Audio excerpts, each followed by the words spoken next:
நேயர்களுக்கு அன்பு வணக்கங்கள். பெரும் தன்னெழுச்சியோடு தமிழகத்தின் அனைத்து பகுதிகளிலும் பெரும் போராட்டம் தன்னெழுச்சியோடு நடைபெற்று வருகின்றது. இவற்றை போராட்டங்கள் அப்படின்னு சுருக்கிவிட முடியல. ஒரு மாபெரும் மக்கள் இயக்கம், அரசியல் கட்சிகள் பின்னணியில் நடத்துது, இல்லை இந்த அமைப்பு நடத்துது என்று வகைப்படுத்த முடியாத அளவுக்கு இளைஞர்கள், பெண்கள், குழந்தைகள் அப்படின்னு பலருடைய பங்கேற்போடு மாநிலம் முழுவதும் நடந்து வருகிறது. ஜல்லிக்கட்டு இந்த மாநிலத்துடைய உரிமை, பண்பாட்டு உரிமை, இந்த இனத்துடைய உரிமை, விழா கொண்டாட இந்த இனத்துக்கு உரிமை இல்லையா என்ற ஆதங்கத்தோடு எவ்வளவு காலம் இதை தடைப்படுத்தி வைத்திருப்பீர்கள், எங்களுடைய உரிமையை உடனே கொடுங்கள் என்ற கோஷம் முன்னின்று நடக்கக்கூடிய ஒரு போராட்டம் ஒரு மக்கள் போராட்டமாக, ஒரு மக்கள் இயக்கமாக வெடித்திருக்கிறது. இதனது அடுத்த கட்டம் என்ன, சட்டப்பாதையில் இதனது தாக்கம் என்ன உள்ளிட்ட கேள்விகள் எல்லாம் நம் முன் இருக்கின்றன. விவாதிக்கலாம். இந்த நிகழ்ச்சியில் இந்த பகுதியில் நம்முடைய திரு இல புகழேந்தி அவர்கள் இணைகிறார்கள். திராவிட முன்னேற்ற கழகத்துடைய இளைஞர் அணி செயலாளர், மாணவர் அணி செயலாளர் பண்ணிக்கணும். அதே போல நம்முடைய திரு ராஜேஷ் அவர்கள் இணைகிறார்கள், ஜல்லிக்கட்டு மீட்பு குழுவுடைய தலைவர். இருவரையும் இந்த நிகழ்ச்சிக்கு வரவேற்கின்றோம். திரு ராஜேஷ் கிட்ட இந்த நிகழ்ச்சியை தொடக்கணும்னு நினைக்கிறேன். ஒரு பெரும் எழுச்சி, இந்த அரசியல் கட்சி இதுக்கு பின்னாடி இருக்கு, அந்த அரசியல் கட்சி இதை தூண்டுது, இது சிலருடைய தூண்டுதலால் நடக்குது, அரசியல் பின்னணி இருக்கு அப்படின்னு ஒரு புகாரை யாரும் சொல்ல கூட நினைக்க முடியாத அளவுக்கான ஒரு எழுச்சி. அந்த அளவுக்கு இளைஞர்கள், பெண்கள், குழந்தைகள், இந்த மாவட்டம் அந்த மாவட்டம் அப்படின்னு எந்த ஒரு வேறுபாடும் இல்லாமல் மாநிலம் முழுவதும் ஒரு பேர் எழுச்சி திரு ராஜேஷ். ஆனால் இதனது அடுத்த கட்டம் என்ன, எப்படி நகர்த்தி செல்லப்படுது? இது ஒரு ஒரு ஒட்டுமொத்த தமிழகமும் ஜல்லிக்கட்டு ஆதரவு நிலையில் இருக்கிறது. இது ஒரு பீப்புள் சென்டிமெண்ட் என்பதை நாட்டுக்கு ஓங்கி சொல்லியிருக்கக்கூடிய ஒரு போராட்டம். அந்த வகையில் இது வெற்றி. இதனது அடுத்த கட்டம் என்னன்னு நினைக்கிறீங்க திரு ராஜேஷ்? வணக்கம். இப்போ என்ன அப்படின்னா, ஆக்சுவலாக இதோட பாஸ்ட் ரெக்கார்ட்ஸ் பார்த்தோம் அப்படின்னா, இந்த 2006 ஜல்லிக்கட்டுக்கு இஷ்யூன்றது தெரியும். அது நம்ம அதை பற்றி நம்ம நிறைய விவாதிச்சிருக்கிறோம். ஒரு 10 வருட காலமாக இதில் ட்ராவல் பண்ணதில் பார்த்தீங்க அப்படின்னா, நான் சொல்கிறது 2016 வரைக்கும் இதோட ஸ்டேட்டஸ் என்ன அப்படின்னா, இது இதுக்காண்டி குரல் கொடுக்கறது, இதுக்காண்டி போராடினது அப்படின்னு பார்த்தீங்கன்னா, ஒரு சில ஜல்லிக்கட்டு அமைப்புகள், ஜல்லிக்கட்டு ஆதரவாளர்கள் இந்த தை மாதம், அதாவது ஜனவரி, பிப்ரவரி இந்த டைம் நெருங்குறப்ப அப்பப்போ அரசியல் கட்சிகள் இதோட பங்களிப்பு தான் இதில் இருந்துச்சு. இப்போ இந்த கடந்த 2 வருட காலமாக இந்த ஜல்லிக்கட்டு இல்லை, எதுக்கு இந்த ஜல்லிக்கட்டோட அவசியம் அப்படிங்கிறத இப்போ நான் சொல்கிறது ஒரு கடந்த ஒரு 6 மாதத்துக்குள்ளார சோசியல் மீடியாஸ் மூலமாக இந்த ஜல்லிக்கட்டின் அவசியம் என்ன, எதுக்காண்டி இதை நடத்தணும், இது ஒரு பகுதி சார்ந்த விளையாட்டு, ஒரு ஜாதி சார்ந்த விளையாட்டு, ஒரு மதம் சார்ந்த விளையாட்டு, இதுக்கெல்லாம் அப்பாற்பட்டு இதில் என்ன இருக்குது, சயின்ஸாக என்ன இருக்குது, ப்ளஸ் இதில் மத அடிப்படையில் என்ன இருக்குது, மத நம்பிக்கையாக என்ன இருக்குது அப்படிங்கிறத ஒரு வருட காலமாக சோசியல் மீடியாஸில் இப்போ சயின்ஸாக என்ன இருக்குது அப்படின்னு பார்த்தோம் அப்படின்னா, இந்த கேட்டல் ரிசர்ச் ஃபவுண்டேஷன், கேட்டல் ரிசர்ச் சென்டர்ஸ் நிறைய பேர் அதோட சயின்ஸில் இதில் என்ன இருக்குன்னு சொல்கிறாங்க. இப்போ எங்களை மாதிரி ஜல்லிக்கட்டு அமைப்புகள், எங்களை மாதிரி ஜல்லிக்கட்டு ஆதரவாளர்கள் நாங்கள் தொடர்ந்து ஆரம்பத்திலேருந்தே வலியுறுத்திட்டு வந்தது, இதில் ஒரு பெரிய மத நம்பிக்கை இருக்குது, ரிலீஜியஸ் பிராக்டிஸ்காண்டி தான் இதை பயன்படுத்துகிறாங்க, எல்லா கோவிலையும் திருவிழாக்களை முன்னிட்டு தான் இந்த ஜல்லிக்கட்டுன்றது எல்லா இடத்துலையும் பங்களிக்குதுன்றதை நம்ம ஆரம்பத்திலிருந்து வலியுறுத்தி இருக்கோம். இதை கூர்ந்து கவனிக்க ஆரம்பிச்சது இப்போ ஒரு 6 மாசத்துலேருந்து 8 மாசத்துல தான். அது யார் இதை கூர்ந்து கவனிக்க ஆரம்பிச்சாங்க அப்படின்னா, யங்ஸ்டர்ஸ். ஏன் அப்படின்னா, அந்த கேட்டல் ரிசர்ச் சென்டர்ஸ் நம்ம சொன்ன இந்த மத சம்பந்தப்பட்ட விஷயங்கள், நம்ம தமிழனோட அடையாளம், கலாச்சாரம், இதெல்லாம் எங்கேருந்து வந்துச்சு, எப்படி வந்துச்சுன்றத புரிதல் ஏற்பட ஆரம்பிச்சோன்னே ஜனவரி 8ஆம் தேதி ஒரு மாபெரும் கிளர்ச்சி, அதாவது எப்படின்னா மாபெரும் கிளர்ச்சின்னா தமிழ்நாடே திரும்பி பார்க்குற மாதிரி ஒரு பெரிய மாபெரும் இளைஞர்கள் புரட்சி மெரினா பீச்சில் கொடுத்தாங்க. நாம பேசிட்டு இருக்கும் போது கடந்த ஆண்டு தடைப்பட்டது, அதுக்கு முந்தைய ஆண்டு தடைப்பட்டது, இப்படியே தடை நீடிச்சா இதோடைய மொமெண்டம் குறைஞ்சிடக்கூடாது அப்படின்னு நாம எல்லாம் அக்கறைப்பட்ட ஒரு தருணம் உண்டு. ஆனா அந்த மொமெண்டம் கடந்த ஆண்டு, அதற்கு முந்தைய ஆண்டு இல்லாத அளவுக்கு ஒரு பேரெழுச்சியாக இன்னைக்கு நம்ம பார்க்கிறோம். அதை தான் சொல்றேன். இப்ப அந்த இல்லாத பேரெழுச்சிக்கு காரணம் அப்படின்னா இது ஒரு முக்கியத்துவம் தான். இது முக்கியத்துவம், இது நம்மளோட தமிழனின் அடையாளம், இது நம்ம இழந்துடக்கூடாது அப்படின்றது யங்ஸ்டர்ஸ் மத்தியில் ஒரு மிகப்பெரிய ஒரு தாக்கத்தை உண்டாக்கிருச்சு. அந்த தாக்கம் தான் இன்னைக்கு எலர்ச்சியா இன்னைக்கு ஒரு பெரிய ஒரு கிளர்ச்சியை உண்டாக்கி இது 8ஆம் தேதி அன்னைக்கு மெரினா பீச்சில் ஆரம்பிச்சது. நான் அன்னைக்கே 8ஆம் தேதி அன்னைக்கு அந்த பீச்சில் முடிச்சுட்டு அன்னைக்குமே இதே தந்தி தொலைக்காட்சிக்கு நான் ஒரு பேட்டி கொடுத்தேன். இந்த தொடர்ச்சி தமிழகத்தில் இருக்க அனைத்து மாவட்டங்கள்லையும் இப்படி ஒரு பெரிய போராட்டம் கண்டிப்பா வர இருக்க நாட்கள்ல நடக்கும். இதே மாணவர்கள் எழுச்சி இருக்கும்னு சொல்ல அதோட இம்பாக்ட் தான் இப்ப வந்திருக்கு ஒவ்வொரு மாவட்டத்திலையும். இன்னைக்கு வந்து பாத்தீங்க அப்படின்னா நேத்தெல்லாம் அலங்காநல்லூர்ல நேத்துல இருந்து ஆரம்பிச்ச ப்ரொட்டஸ்ட் இன்னைக்கு வரைக்கும் ஓயல, இப்போ வரைக்கும் கண்டினியூ ஆகி போய்கிட்டு தான் இருக்கு. இது என்ன அப்படின்னா இதுல வந்து ஆக்சுவலா இதுல ஒரு பல காலேஜ் ஸ்டூடெண்ட்ஸ் வந்து இதுல உள்ள மிங்கிள் ஆயிருக்காங்க. இவங்களுக்கு வந்து ஜல்லிக்கட்டை பத்தி தெரியுது தெரியல அப்படின்றதெல்லாம் கிடையாது. நம்மளோட கலாச்சாரம் நம்மளோட பண்பாடு அவ்வளவுதானே தெரிய அந்த ஒரே ஒரு சப்ஜெக்டை வச்சுட்டு கிட்டத்தட்ட பாத்தீங்க அப்படின்னா தமிழ்நாடு இருக்க அனைத்து மாவட்டங்களையும் யங்ஸ்டர்ஸ் இருக்கட்டும், காலேஜ் ஸ்டூடெண்ட்ஸா இருக்கட்டும், பொதுமக்களா இருக்கட்டும், ஒரு சின்ன குழந்தை இன்னைக்கு ஒரு சின்ன குழந்தை மிஞ்சி போனா அதுக்கு ஒரு 5 வயசு தான் இருக்கு. அது சொல்லுது நான் வந்து பிறந்ததுல இந்த ஜல்லிக்கட்டை பார்த்தது இல்ல, எனக்கு இந்த ஜல்லிக்கட்டை பார்க்கணும்னு ஆர்வமா இருக்கு, நேற்று நைட் வந்து நானும் சாப்பிடல அப்படின்னு சொல்லி உணர்ச்சி பூர்வமா பேசுது. ஸோ என்ன அப்படின்னா இது வந்து ஒரு பெரிய தாக்கத்தை உண்டாக்கிருச்சு. இதுல இப்ப அடுத்த ஸ்டெப் இது எப்படி மூவ் பண்ண போறோம் அப்படின்னா இன்னைக்கு வரைக்குமே இந்த போராட்டம் கொந்தளிப்பா ஆகி மத்திய அரசு சார்பாகவும் மாநில அரசு சார்பாகவும் ஒரு அறிக்கை கிடையாது. மாநில அரசு சார்பாக இன்னைக்கு மெரினால கூடியிருக்கிற மாணவர்கள் மாண்புமிகு முதல்வர் ஓ பன்னீர்செல்வத்தை வர சொல்றாங்க, போராட்ட களத்துக்கு வர சொல்றாங்க, எங்களுக்கு உத்தரவாதம் கொடுன்றாங்க. இது மாநிலத்தோட இஷ்யூ. நான் என்ன சொல்றேன் அப்படின்னா அட்லீஸ்ட் அந்த இடத்துல முதல்வரோட பிரசன்ஸ் இல்லைன்னா அந்த துறை சம்பந்தப்பட்ட அமைச்சர் இல்ல வேற யாராவது ஒரு அமைச்சரை விட்டு அந்த போராட்ட குழுல இருக்கிறவங்கள்ட்ட இதுல உள்ள சென்சிட்டிவான இஷ்யூவை சொல்லணும். மத்திய அரசு வந்து இதுல வந்து சட்ட ரீதியாக அதுல செய்ய முடியாது. இப்ப உச்சநீதிமன்றத்தில் வழக்கு இருக்கு. மாநில அரசு உச்சநீதிமன்றத்தை மாநில அரசு மத்திய அரசை வலியுறுத்திக்கிட்டு இருக்கிறோம். சோ இப்போதைக்கு விடுங்க, நாங்க இப்ப மத்திய அரசு சார்பா உங்களுக்கு சுப்ரீம் கோர்ட்ல இதுக்கு ஜட்ஜ்மெண்ட் வந்தோம்னா நம்மளுக்கு உடனடியா அமெண்ட்மெண்ட் பாஸ் பண்றதுக்கு நாங்க முழு உத்தரவாதம் தரோம் அப்படின்ற மாதிரி ஏதாவது ஒரு நம்பிக்கையான ஒரு வாசகத்தை அந்த போராட்ட குழு கொடுத்தாதான் போராட்ட குழு கலைவாங்க. என்னைய மாதிரி ஒரு அமைப்பு சார்பா நாங்க போய் சொல்றதெல்லாம் எடுபடல. ஏன்னா நாங்க எடுபடலன்றதோட நாங்க போய் சொல்ற மாதிரி இல்ல. எங்களோட உரிமைகளை மீட்டெடுக்க 10 பேர் 20 பேரா கத்துன காலம் போய் இன்னைக்கு 25,000 பேர் 50 பேர் 50,000 பேர் கத்துற சூழ்நிலைகள் வந்துருச்சு. எங்களுக்கு இது ஒரு மிகப்பெரிய வெற்றி தான். இது நாட் ஒன்லி ஃபார் ஸ்டூடெண்ட்ஸ். இன்னைக்கு திரைப்படத்துறையினர் வந்திருக்காங்க, பல என்ஜிஓஸ் வந்திருக்காங்க, அது அரசியல் பொலிட்டிஷியன்ஸ் வராங்க அப்படின்றது அது நார்மலா நேச்சர் தான். அந்த இடத்துல அவங்களுக்கு வந்து எந்த அதுல ஆதாயம் இருக்கு ஆதாயம் இல்லை அப்படின்னு நான் இப்ப பார்க்க விரும்பல. சோ இது மாதிரி அவுட் சைட்ல இருந்து நிறைய சப்ஜெக்ட் இன்னைக்கு கூட பாத்தீங்கன்னா நடிகர் சூர்யா வந்து ஒரு ஸ்டேட்மெண்ட் கொடுத்திருக்காரு. பீட்டா வந்து உச்சநீதிமன்றத்தெல்லாம் வென்றுட்டாங்க, ஆனா ஜல்லிக்கட்டை மக்கள் மன்றத்தில் நாங்க இன்னைக்கு இந்த மாணவர்கள் வென்றுட்டாங்கன்னு ஸ்டேட்மெண்ட் கொடுத்திருக்காப்ல. சோ அந்த அளவுக்கு இதுல வந்து ஒரு பெரிய ஒரு வரவேற்பு யங்ஸ்டர்ஸ் மத்தியில வந்துட்டனால கண்டிப்பா அடுத்தடுத்த நாட்கள் இது நகரணும் அப்படின்னா மாநில அரசோட தலையீடு உடனடியாக இருக்கணும். மாநில அரசு தலையீடுனா இதுல வந்து உடனடியாக முதல்வர் ஓ பன்னீர்செல்வம் அவர்கள் இதுக்கு உடனடியாக ஒரு தகுந்த நடவடிக்கை எடுக்கணும். ஏன் அப்படின்னா நேத்து ஒரு நாள் ஃபுல்லா அலங்காநல்லூரே ஸ்தம்பிச்சிருக்கு. நேத்து விடிய காவல்துறை யாருமே தூங்கல, அந்த ஊர் மக்கள் யாருமே தூங்கல. சோ இது என்னன்னா தமிழ்நாட்டில் இது மாதிரி கூடங்குளம் இஷ்யூலாம் இருந்துச்சு தான், பட் இவ்வளவு பெரிய இம்பாக்ட் உண்டாக்கல. ஏன்னா இந்த இம்பாக்ட் இன்னைக்கு நேத்து அலங்காநல்லூரோட முடிஞ்சிரும், இன்னைக்கு காலையில எல்லாத்தையும் கலைச்சிருவாங்கன்னு பார்த்தா சேலத்தில் ஒரு கூட்டம் கிரௌட் ஆயிருச்சு. இன்னைக்கு பாருங்க திருச்சியில் ஒரு பையன் மண்ணெண்ணெய் ஊத்திக்கிட்டான் ஃபயர் பண்ணிக்கிறதுக்கு. சோ அதனால என்னன்னா இந்த இஷ்யூ இன்னும் டைட் ஆகிட்டு தான் போகும். ஏன் அப்படின்னா இந்த யங்ஸ்டர்ஸ் எல்லாத்துக்கும் ஒரு தலைமை இல்ல.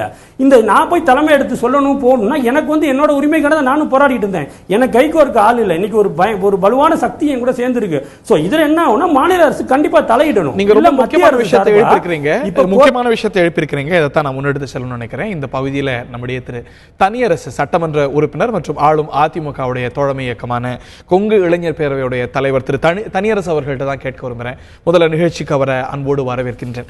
திரு ராஜேஷ் எழுப்பிய விஷயம் ரொம்ப முக்கியமானது. இந்த எழுச்சி அப்படிங்கிறது தொடர்ந்து கொண்டிருக்கிறது, எந்த இடத்துலையுமே குறையல, மாறா கூடிட்டு இருக்கு, மாநிலம் முழுவதும் பரவிட்டு இருக்கு. திரு தனியரசு, உங்களுடைய இயக்கமோ இல்ல ஆளும் கட்சியோ ஆளுகின்ற அரசோ எல்லாம் இந்த ஜல்லிக்கட்டுக்கு ஆதரவானவை தான். ஜல்லிக்கட்டு நடந்தே தீரணும், நடந்தே தீரும் என்று உத்தரவாதம் கொடுத்தவர் தான் மாநிலத்துடைய முதலமைச்சர். எனில் எதற்காக அதே கோரிக்கையோடு அமைதியாக போராடக்கூடிய இளைஞர்களை, மாணவர்களை, பெண்களை பலப்பிரயோகம் செய்யணும்? எதற்காக அவங்களை கைது செய்யணும், டீடைன் செய்யணும்? எதற்காக இந்த நடவடிக்கைகள்? நிறைய இடங்கள்ல வந்து இந்த பலப்பிரயோகம் எல்லாம் கடுமையா இருக்குங்கிற குற்றச்சாட்டு.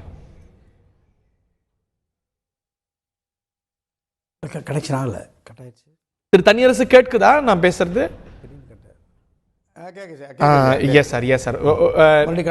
ஓ சரி, நான் கேட்ட கேள்வி உங்களுக்கு பதிவா இருக்கும்னு நினைக்கிறேன். தமிழக அரசு இதை ஆதரிக்குது, தமிழக அரசு உத்தரவாதம் கொடுத்திருக்கு.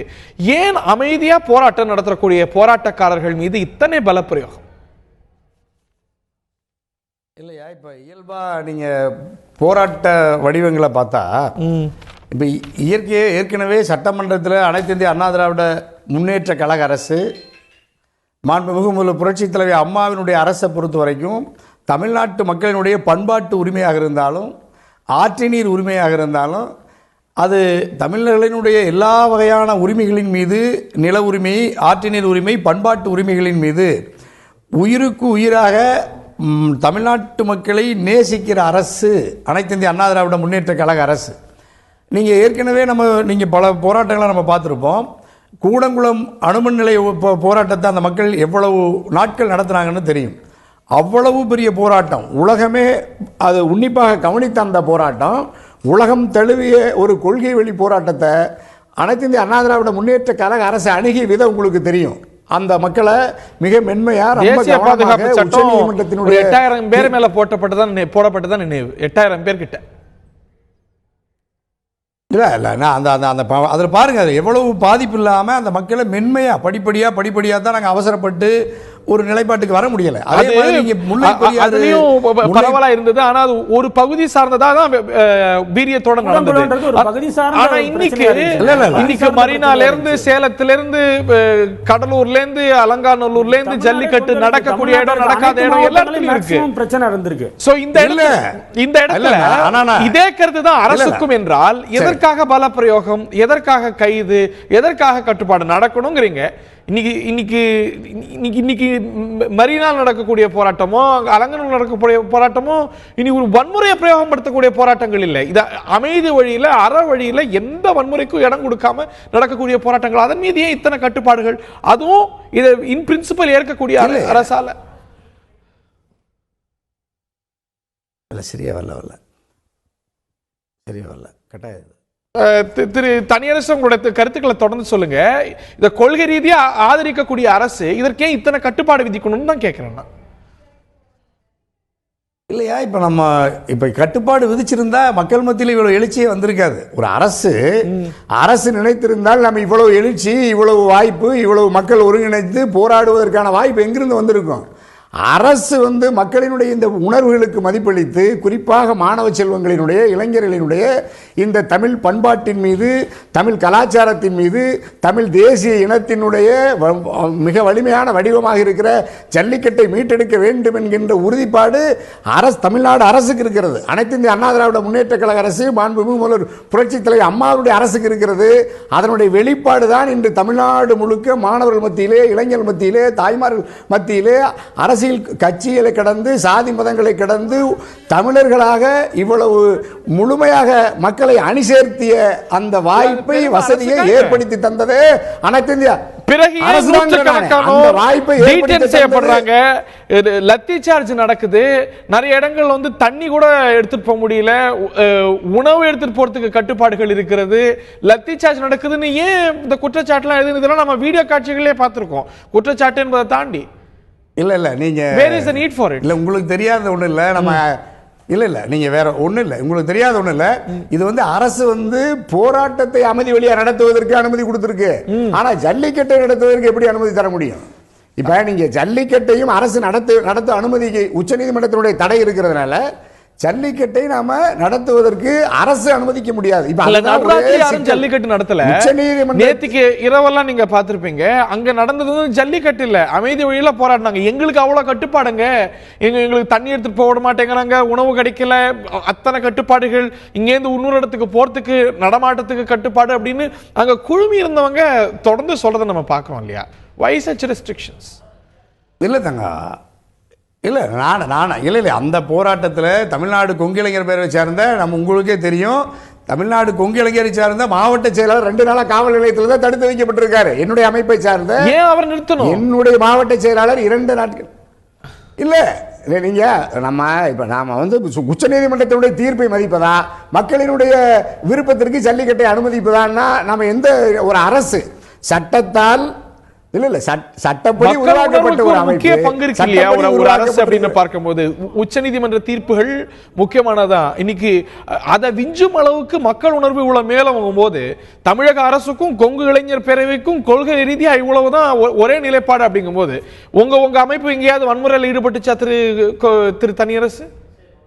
வன்முறை பிரயோகம் செஞ்சார் அவங்க மாவட்ட செயலாளர் கைது செய்யப்பட்ட நபர், டீடைன் செய்யப்பட்ட நபர் இல்ல அப்படிங்கும் போது ஏன் அவரை டீடைன் பண்ணணும்?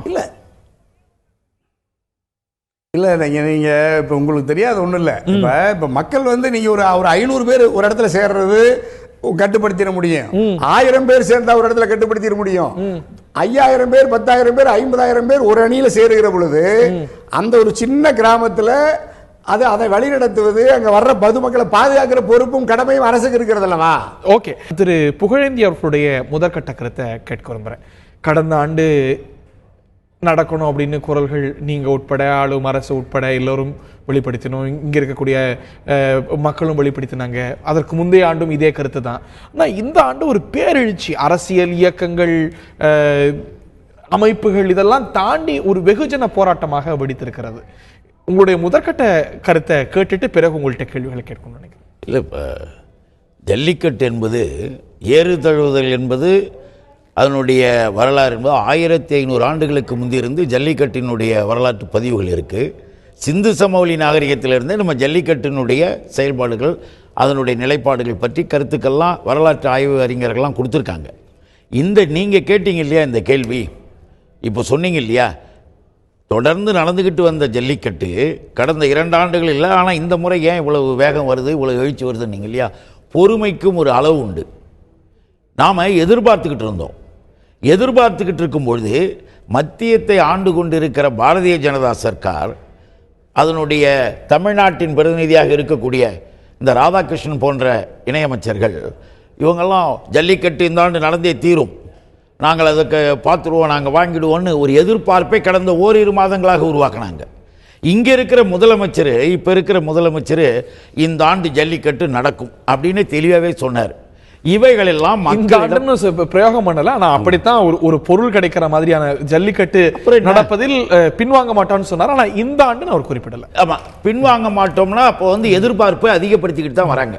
அப்போ எதிர்பார்ப்புகள் அதிகப்படுத்திக்கிட்டே வருகின்ற பொழுது எங்களால் முடியாது, எங்களுக்கு கிடையாது, அவசர சட்டம் கொண்டு வர முடியாது, நான் அதை செய்ய முடியாது, இவர் அங்கே கேட்டு சொன்னாரா இல்லை இவருடைய கருத்தை சொன்னாரா அப்படின்னு நமக்கு தெரியாது. இந்த ராதாகிருஷ்ணன் இவருடைய கருத்தின் காரணமாகவும் ஒரு பெரிய எதிர்பார்ப்பு வந்து சரி வாங்கி கொடுத்துருவாங்க. இந்த மாநில அரசு ஒரு நம்பகமான ஒரு வார்த்தைகளை, உங்கள் பாணியில் சொல்லணும்னா நம்பகமான சில வார்த்தைகளை சொல்லிக்கிட்டே காலந்தள்ளிக்கிட்டே வந்தது. இதனுடைய எதிர்ப்புகள் வருகின்ற எதிர்ப்புகளாக இன்றைக்கு உருவெடுத்தது. இன்னும் கூட எல்லாரும் சொல்கிறாங்க, ஜனவரி மாதம் 3ஆம் தேதியே அலங்காநல்லூரில் எங்களுடைய செயல் தலைவர் தளபதி அவர்கள் தலைமையில் மிகப்பெரிய ஒரு போராட்டம் ஆர்ப்பாட்டத்தை அறவழியில் நடத்தணும்.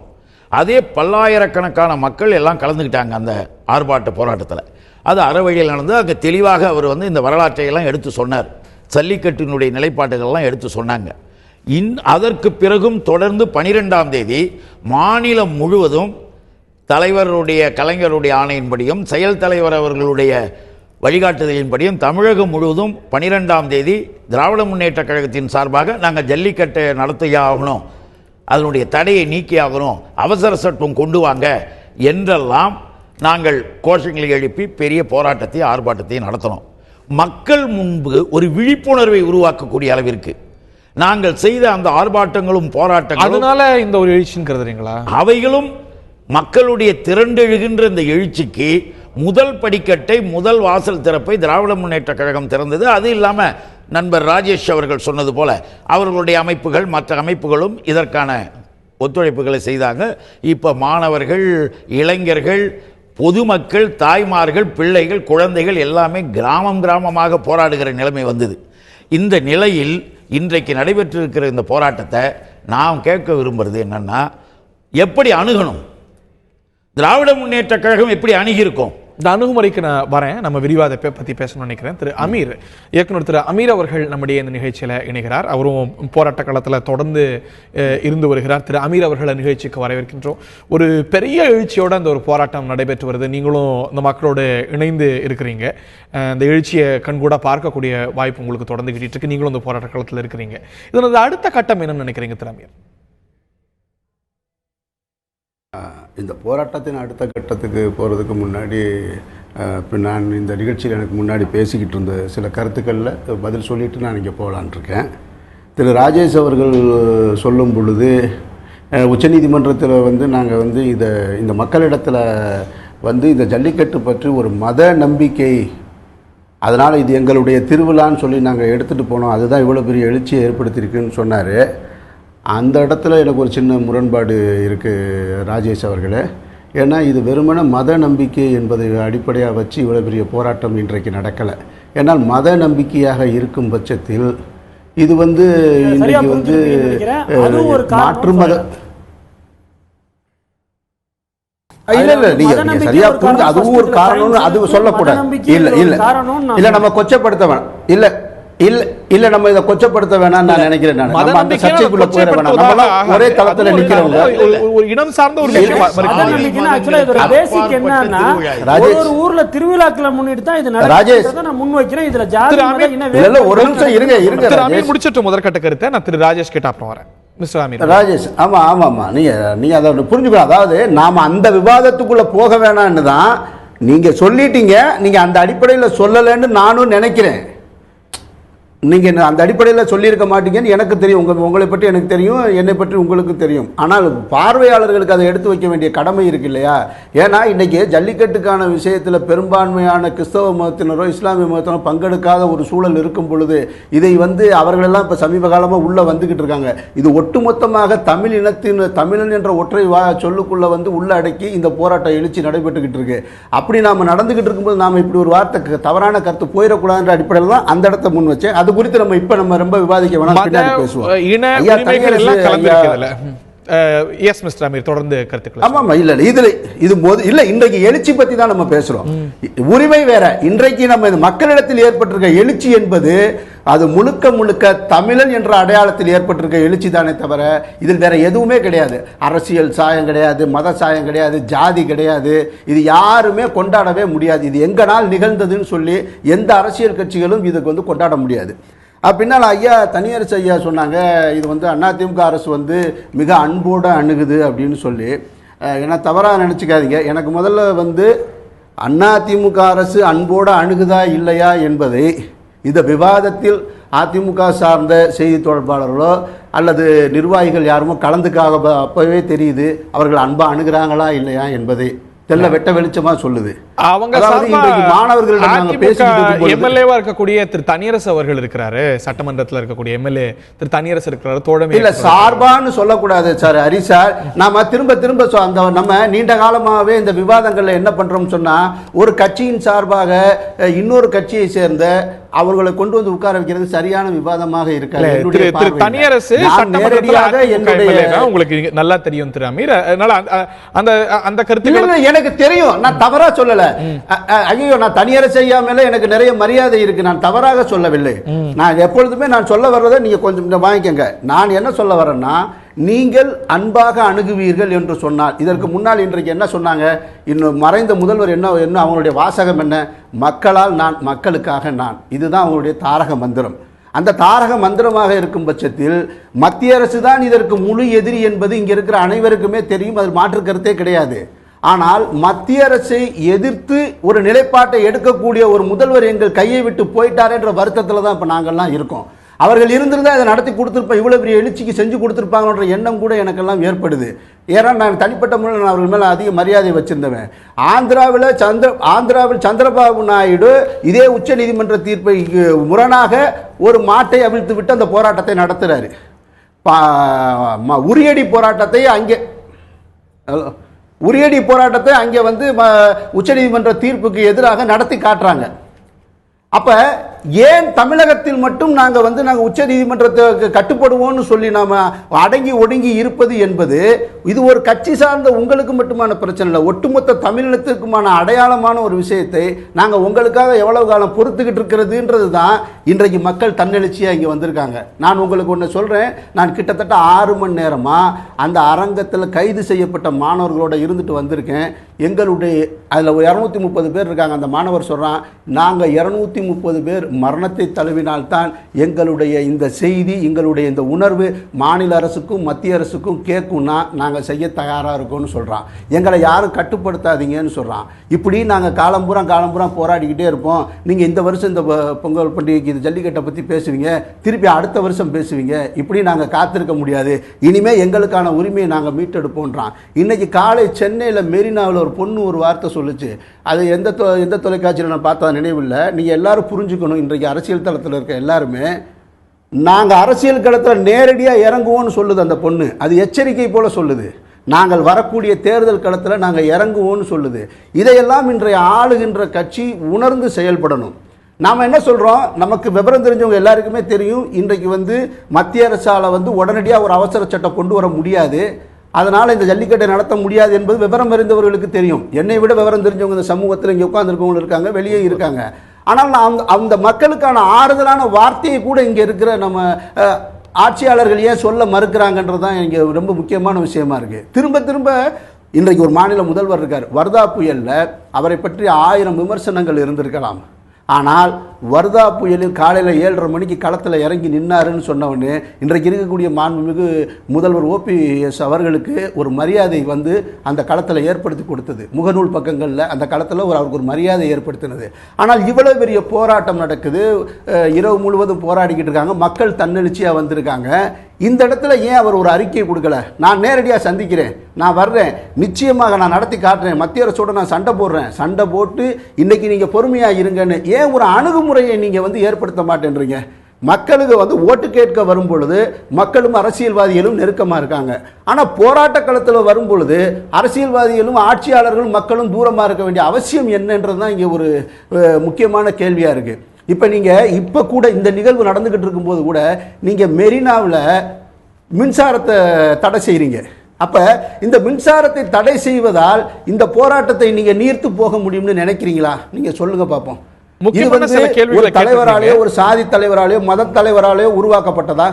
முக்கியமான சில கேள்விகள் மின்சாரத்தை தடை செய்வதால மட்டும் இந்த இது அதான் நான் திரு தனியரசு அவர்கள்ட்ட முன்னெடுத்து போகணும்னு நினைக்கிறேன். அவர் கேட்ட கேள்வி ரொம்ப முக்கியமானது.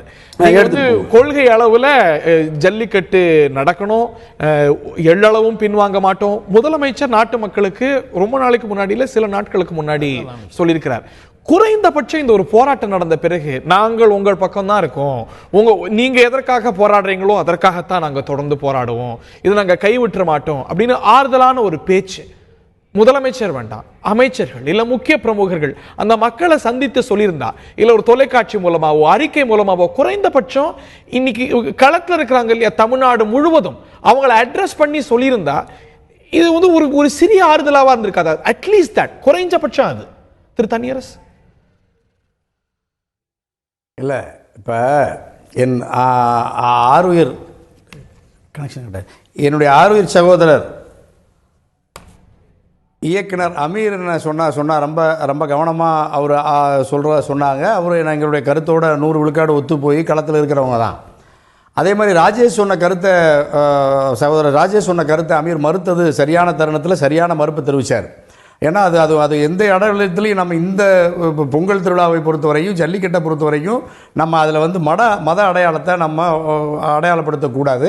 இது சாதிகளை கடந்து மதங்களை கடந்து வர்க்க பேதங்களை கடந்து உலகம் முழுக்க பரவி வாழ்கிற ஒட்டுமொத்த தமிழ் சமூகத்தினுடைய ஒரு வலிமையான வடிவம்ங்கிறதுல நம்ம ஒன்று திரண்டு 7 கோடிக்கு மேற்பட்டிருக்கிற மக்கள் அணி சேர வேண்டும் என்பது தனியரசினுடைய, அமீரினுடைய, ராஜேஷுடைய, பூலேந்தியனுடைய, என்ன ஆருயிர் சகோதர ஹரி வரைக்கும், நெறியாளர் ஹரி வரைக்கும், ஹரிஹரன் வரைக்கும் நம்முடைய நோக்கம் அதுதான்.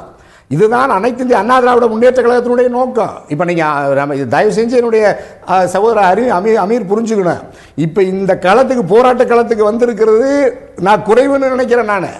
நீங்க இந்த போராட்டக்களம் இந்த நோக்கம் அதுவா? சமநோக்கம், ஒரு நோக்கம், ஒத்த கருத்து இருக்குமா? அந்த மக்களை அட்ரஸ் பண்ணலாம் இல்லையா? குறைந்தபட்சம் அட்ரஸ் பண்ணலாம் இல்லையா? நீங்க வந்து உங்க பக்கம் நாங்க இருக்கிறோம், நீங்க கவலைப்படாதீங்க, நாங்க உறுதியா போராடுவோம், இந்த முறை தப்பிச்சானா நம்ம தொடர்ந்து விட்டுற மாட்டோம் அப்படின்னு ஒரு அரசின் பிரதிநிதி, ஆட்சி தலைவர் அந்த மக்களை அட்ரஸ் பண்ணா ஒரு ஆறுதலாவது கிடைக்கும் இல்லையா போராடுற மக்களுக்கு? அத கூட ஏன் செய்யல? இல்ல நீங்க பாருங்க, கரண்ட் கட் பண்ணப்படுது, உலகத்திலேயே பொய் பேசாத, மக்களை ஏமாத்தாத, வஞ்சிக்காத, சதி செய்யாத ஒரு ஜனநாயக அரசியல் கட்சி இருக்குதுன்னா அது அனைத்து இந்திய அண்ணா திராவிட முன்னேற்ற கழகம் தான், புரட்சி தலைவர் அம்மாவுடைய அரசு தான். ஒற்றை வரிய ஒரு எழுத்த அம்மா சொல்லிட்டாங்கன்னா அதை மாத்தினதா வரலாறு கிடையாது. ஒன்னு சொல்லினாங்கன்னா அதை சொன்ன நேரத்துக்கு செய்யற அரசு, மக்களை உயிருக்கு உயிரா நேசிக்கிற அரசு அம்மாவுடைய அரசு. அதுக்காக பாரதிய ஜனதா கட்சியை போல, காங்கிரஸ் சமாதானப்படுத்துவதற்காக நடக்காத ஒரு காரியத்தை பொய்யாக மக்களை நம்ப வைத்து ஏமாற்றுவது அனைத்து இந்திய அண்ணா திராவிட முன்னேற்ற கழகத்திற்கு பழக்கம் இல்ல. இல்ல பொய் சொல்ல வேண்டாம், யாரும் சொல்ல சொல்லுங்க. முதலமைச்சர் அறிக்கையில சொன்னார் எள்ளளவும் பின்வாங்க மாட்டோம், ஜல்லிக்கட்டு உறுதியா நடக்கும் அப்படின்னு. அந்த கருத்தை இன்னும் பின்வாங்கல, நாங்க உறுதியா நடத்துவோம் அப்படின்னு மரினால போராடுறாங்களே, அலங்கநல்லூர்ல சாப்பிடாம போராடுறாங்களே, அந்த மக்களை அட்ரஸ் பண்ணி சொல்லலாம் இல்லையா?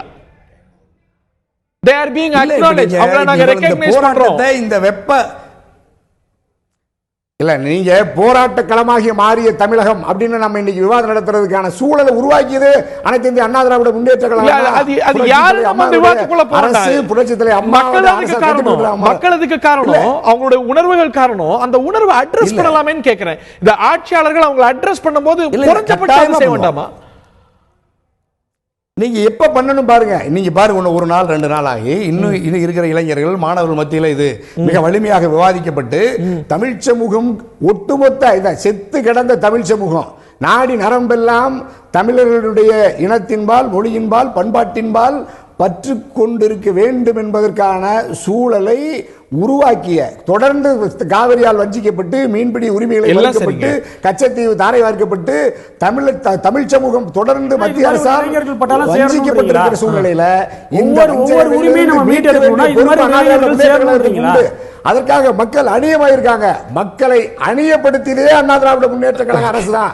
இப்ப நீங்க நான் அமெரிக்க சொல்றேன், நீங்க இந்த நம்ம போராட்டம் இல்ல, இந்த போராட்டம் இன்னும் நம்ம வலிமையாகணுங்கிற நான் 7 கோடி பேர் களத்துக்கு வரணும். இந்த உணர்வுள்ள இளைஞர்கள்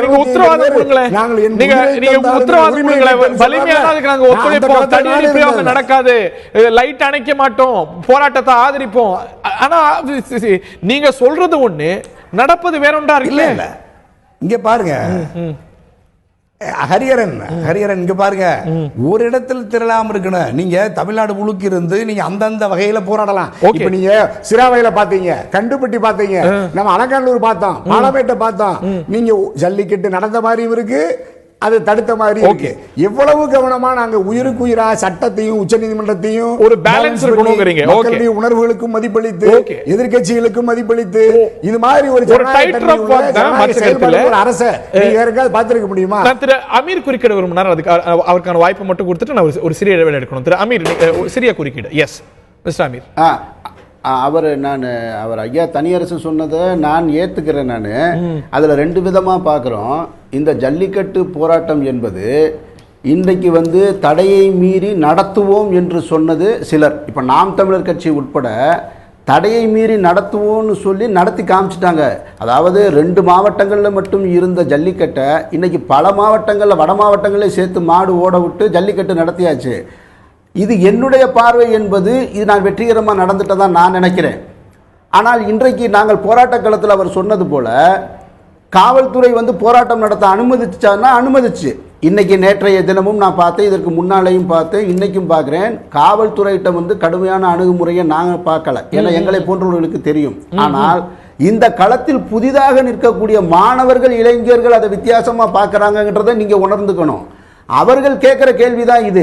நீங்க எங்களுக்கு நீங்க சொல்ற பதில்ல நான் திருப்தி அடையலாம், இல்ல அப்படி இல்ல, நான் அப்படி சொல்ல முடியாது, அப்படி நீங்க விலைக்கு சொல்லலாம்னு எளிதில் நீங்க கடந்துட முடியாது. இந்த விஷயத்துல அவர்கள் கேட்கறாங்க, நாம கேட்கறான். இன்னைக்கு ஒரு மாணவன் கேட்கறான், நான் யாருக்கு சார் ஓட்டு போட்டேன், என்னோட ரெப்ரசன்டேட்டிவ் யாரு சார், என்னோட ரெப்ரசன்டேட்டிவ் இன்னைக்கு உண்ணாவிரதம் இருந்த மக்கள், அந்த மாணவர்கள் சொன்ன கோரிக்கை என்ன தெரியுமா?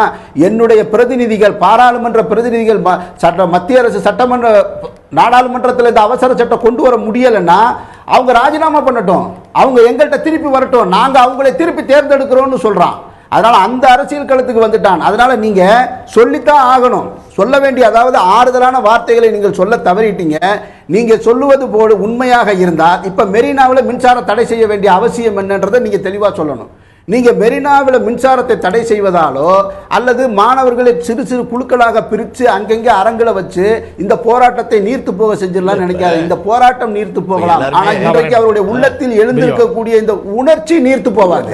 புகழேந்தி அவர்கள்ட்ட கேட்க வரும்போது திரு தனியரசு சொல்றாரு, இது ஒரு டைட் பேலன்ஸ் செய்ய வேண்டிய ஒரு கட்டாயம் அரசுக்கு இருக்கு அப்படின்னு. ஒரு பக்கம் இங்க வந்து ஒரு கருத்தொற்றுமை இருக்கு ஜல்லிக்கட்டுக்கு ஆதரவாக, அரசு உட்பட எதிர்கட்சி எல்லா கட்சி எல்லாமே வந்து ஜல்லிக்கட்டுக்கு ஆதரவாக தான் தமிழ்நாட்டு அரசியல் களத்தில் இருக்கிறோம். ஆனால் உச்ச நீதிமன்ற தீர்ப்பை செயல்படுத்த வேண்டிய பொறுப்பும் கட்டாயமும் அரசுக்கு இருக்கு, சர்க்காருக்கு இருக்கு.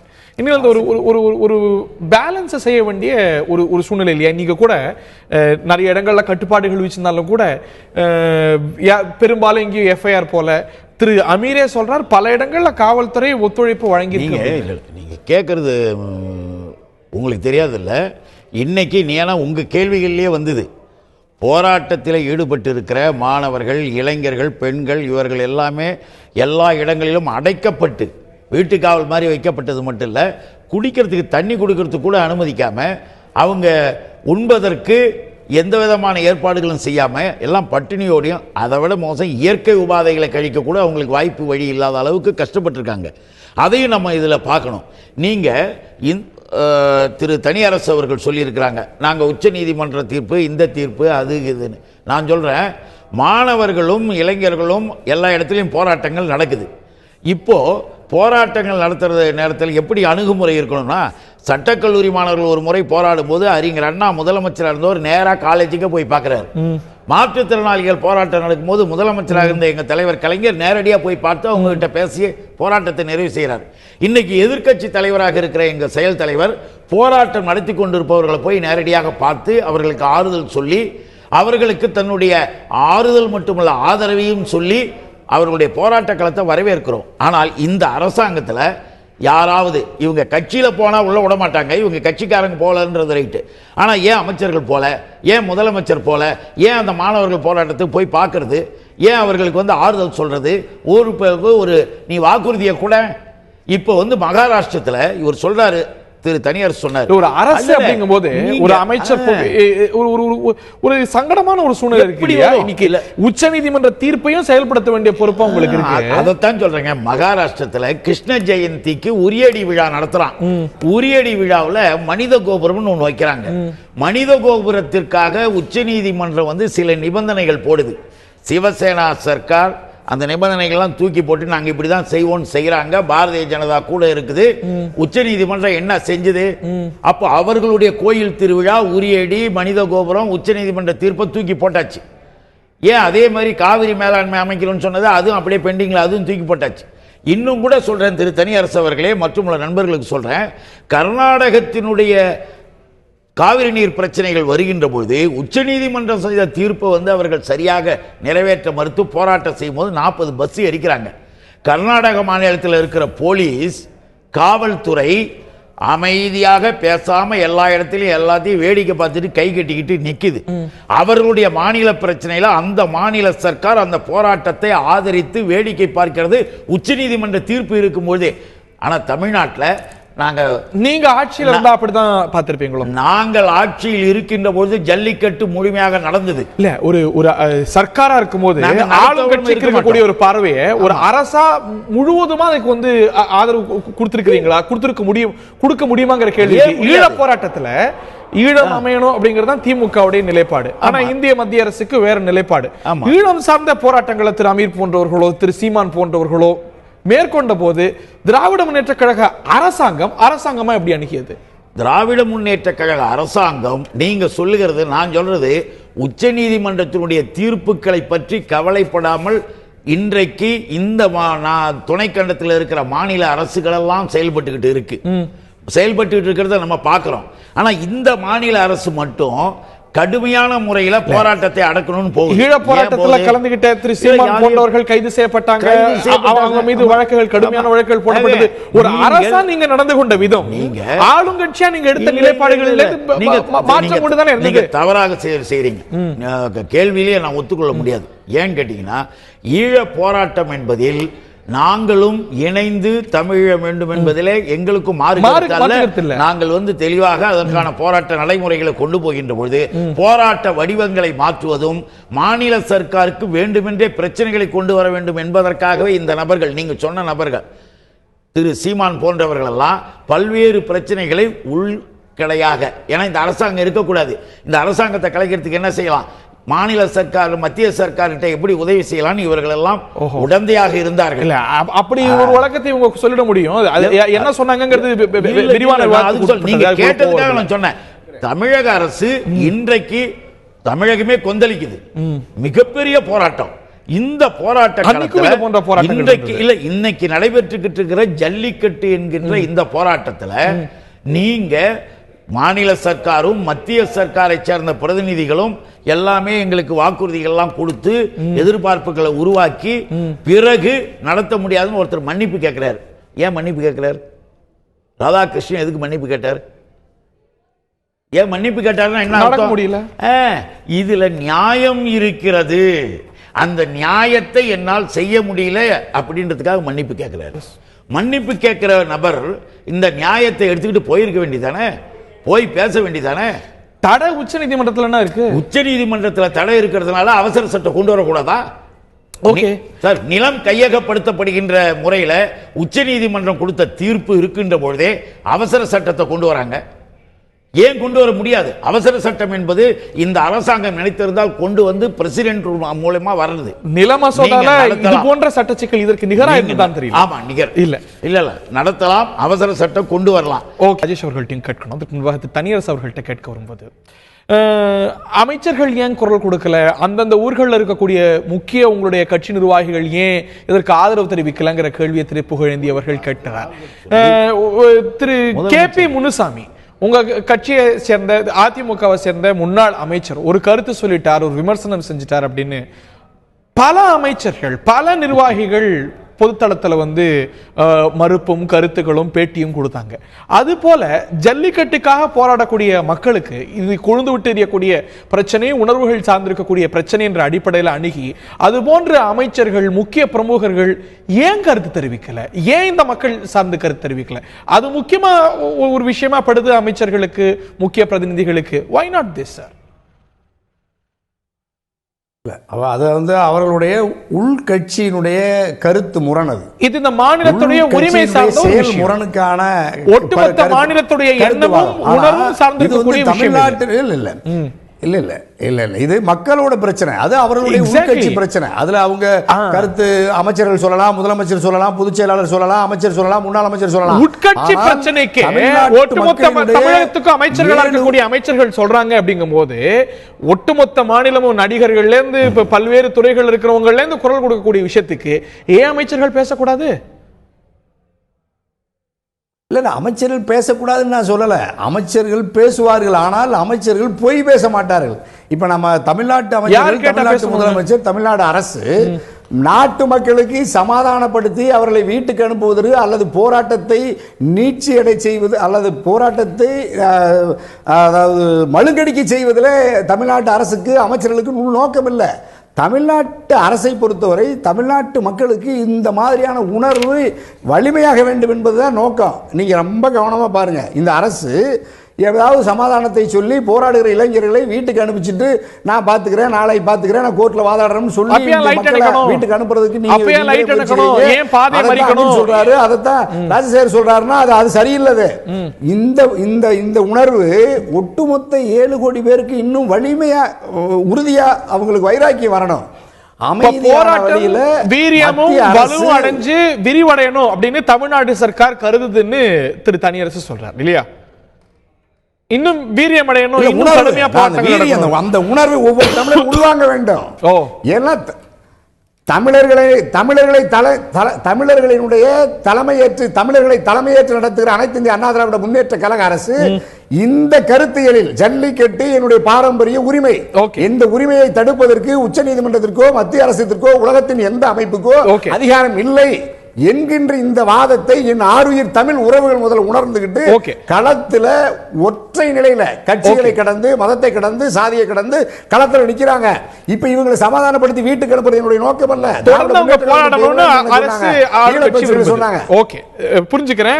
தொடர்ந்து போராட்டங்கள் வீரியமடையணும்னு ஆளுங்கட்சி வரும்போதா நான் திரு ராஜேஷ் அவர்கள்ட்ட தொடர்ந்து கேட்க வரும்போது நீங்க வேறு சில கருத்துக்களுக்கும் குறிக்கிட விரும்புனீங்க. அதை தாண்டி எனக்கு எழக்கூடிய கேள்வி இதனது அடுத்த கட்டம் என்ன? இது வந்து ஒரு எழுச்சியாக நம்ம இருக்கிறது. இந்த எழுச்சி உச்ச நீதிமன்றத்துக்கு கதவுகளை அவங்களுடைய மனதை நிச்சயமா தொற்றுக்க வாய்ப்பு இருக்கிறது. ஆனா அடுத்த கட்டம் என்ன அப்படின்னு நான் அறிய விரும்புறேன். அவங்க போனோம்.